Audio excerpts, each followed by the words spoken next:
Hello，大家好。对于生活在北美的人来说，汽车不仅是交通工具，更是一种生活方式。因此呢，加拿大和美国都被称为车轮上的国家。尽管受到疫情的影响，美国2020年汽车销量仍然超过了1440万辆，加拿大2020年的汽车销量也达到了191.5万辆。人们经常会说，新车落地打8折。一辆新车只要上了牌照，不管你开没开过，在价值上就打了个8折，而且这个打折是在裸车价格的基础上，税费都是不算的。其实呢，新车落地打8折还是比较科学的说法。调查数据显示，在购买新车的第1年，普通汽车平均贬值23.5%。新车的贬值速度比较快，所以呢，很多人不愿意花钱买新车。这次疫情引发了美国和加拿大汽车价格的上涨。在美国呢，新车的平均价格上涨了6%，达到创纪录的40578美元。加拿大的新车价格也创下历史新高，平均汽车售价超过4万加元。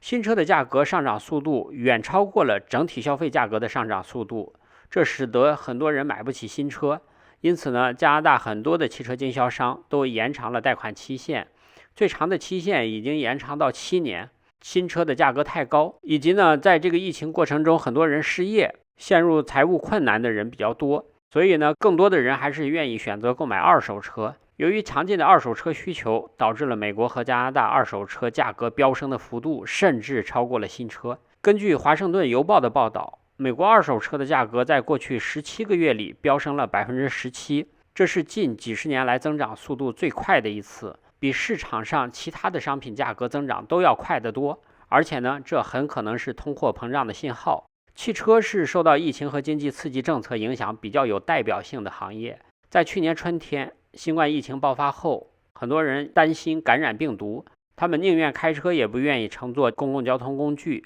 毕马威在加拿大进行的一项调查发现，61%的人认为疫情使他们意识到需要一辆汽车。美国每年有300万辆以上的租赁汽车进入二手车市场。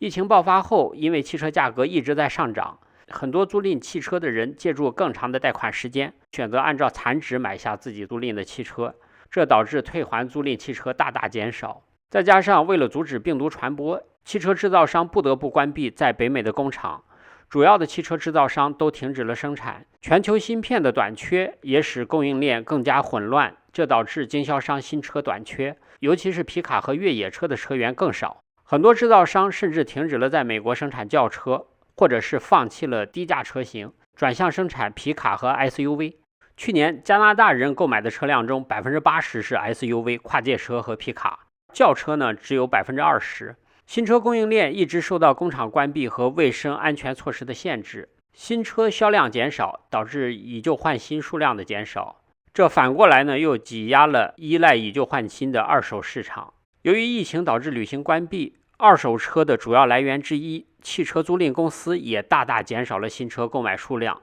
这也是导致二手车数量减少的主要原因。除此之外，经销商在疫情期间保持营业，增加了运营成本。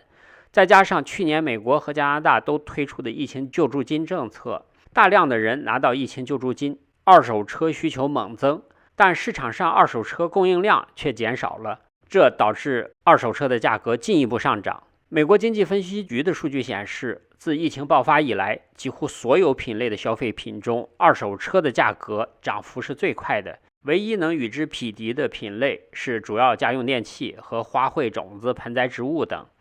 从2020年2月到今年1月，这两类产品的价格都上涨了10%以上。随着拜登政府新刺激法案开始生效，很多经济学家担心这将会过度刺激经济，因为人们普遍认为刺激经济的资金将会被用于购买必需品，所以必需品消费是判断通胀水平的重要工具。这就像在中国，经济学家喜欢用猪肉价格来衡量通胀水平。在北美，很多经济学者认为可以利用二手车的价格来判断通胀水平，并预测未来经济走势。经济学家们担心的是，二手车价格的上涨可能预示着通货膨胀的全面加剧，这可能导致所有商品的价格都可能跳涨10%以上。美联储和加拿大央行的目标都是将通货膨胀率控制在每年不超过2%的水平，并且呢，他们一直声称还没有达到这个目标。但是二手车市场17%的增长率以及近期物价的全面飙升，都给官方公布的通胀数据画了一个大大的问号。